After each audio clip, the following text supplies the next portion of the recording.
what are the chances we trade for a wide receiver during the season? Who are the top options? Odell, AJ? I don't know. I heard some weird things about Odell Beckham this past week. I don't know if you heard those as well. He does some weird stuff, but it's neither here nor there. He's a good football player. Chances aren't that high because I think they're going to be fine at wide receiver. And the odds of a player being available week 8 to make a trade like Emmanuel Sanders was last year is not impossible, but I just don't see it happening. And really, how much did the Emmanuel Sanders trade help them? You can argue it helped them a lot. You can also argue he didn't do much, right? He had a lot of games where it was like 2 catches for 20 yards. So maybe Odell, I don't know. We keep hearing that Odell wants out, and yet here he is. He's still going to be there. So no, I really don't think that they will.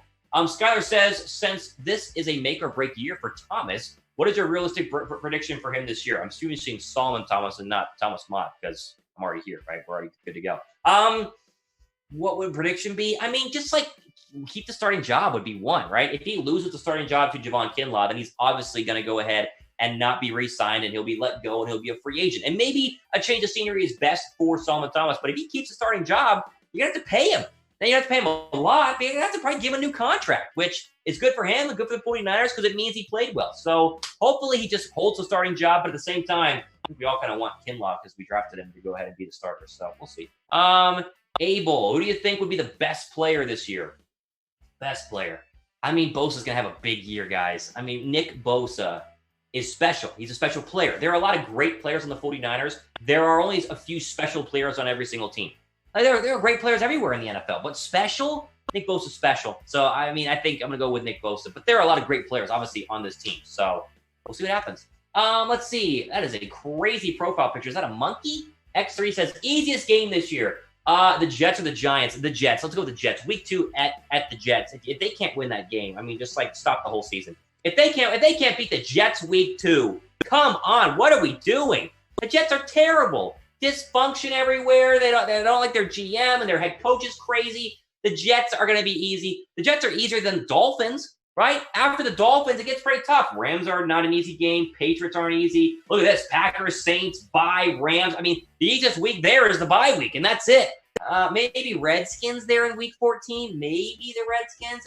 Listen, I wrote down the schedule just yesterday on the 49ers report. You can go watch that after this video. And I said, this is tough, but it's not too tough for the 49ers. So, as I predicted, 11-6, easiest game, and in my opinion, will go ahead and be week 2 at the New York Football Jets. Shout out your city right now. Where are you guys watching from right now? Where are you watching from? I'm in Atlanta, and it's sunny, actually, in Atlanta, which is crazy right now because it's been raining forever. It's finally starting to be sunny. So I'll shout out my city. I'm in Atlanta. Where are you guys watching from?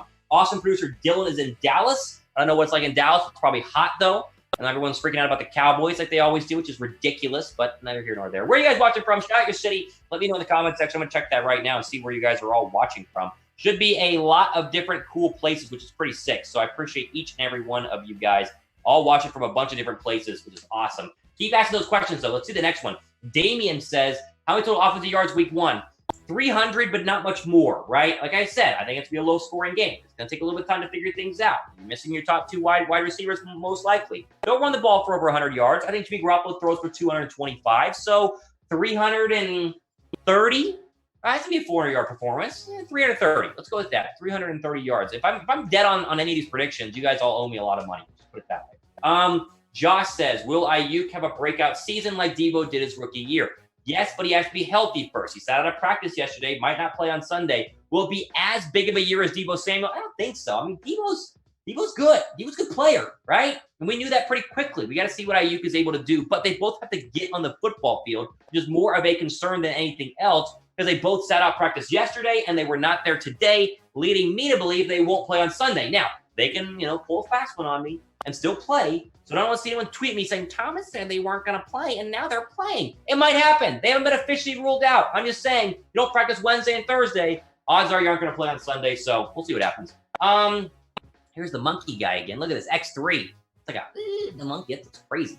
Over under 250 yards for Jimmy Garoppolo this week. Under 235. 235 for Jimmy Garoppolo is where I am going.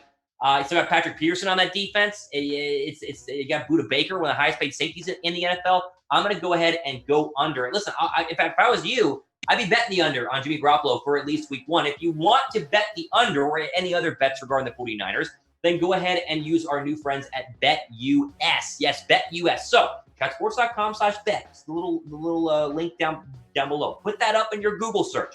Click it. Go bet on the 49ers. When you're putting your deposit down, here's the key. Use the promo code Niners125 right over here. Niners125.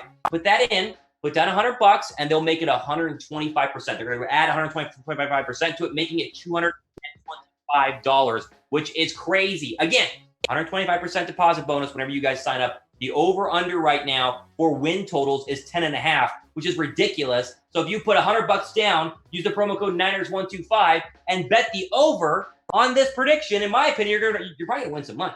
Now, again, I can't guarantee they're going to win 10.5 games, but come on, I think we all understand. The Niners better win 10.5 games, or it means the wheels are falling off and someone's going to be in trouble. All right, someone's going to be in trouble.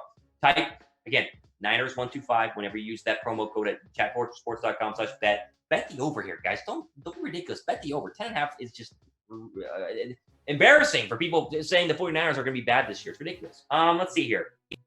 Should John Lynch sign Eric Reid vet minimum? No, I wouldn't. I mean, listen, they already have good safeties, and why bring somebody in who doesn't know your defense? No, I wouldn't do it at all. Listen, again, they're not going to go sign somebody right now. They're not going to go sign somebody right now unless they actually need them, and they don't need to go ahead and do it. So I wouldn't worry about it. No, do not go sign Eric Reid, even though he is a veteran player. I don't think that you need him. Okay, Super Chat just came in. Remember, Super Chat guarantees you get your question asked and answered on the show. David, a friend of the show, says, mid-season trade for Kenny Stills. I wouldn't hate it. I mean, I'd be okay with it. Well, the Dolphins do it, though, because by mid-season, Tua's going to be starting, right? Week 7 or 8, Tua will probably go ahead and start, which means they're going to want some weapons for him, and they need weapons in the future. So the likelihood isn't that great, but, I mean, I'd be for it. Sure, give him a 5th-round draft pick for Kenny Stills. Done. Signed, still delivered. Get it done with. See here, how many TDs for Kendrick Bourne in 2020?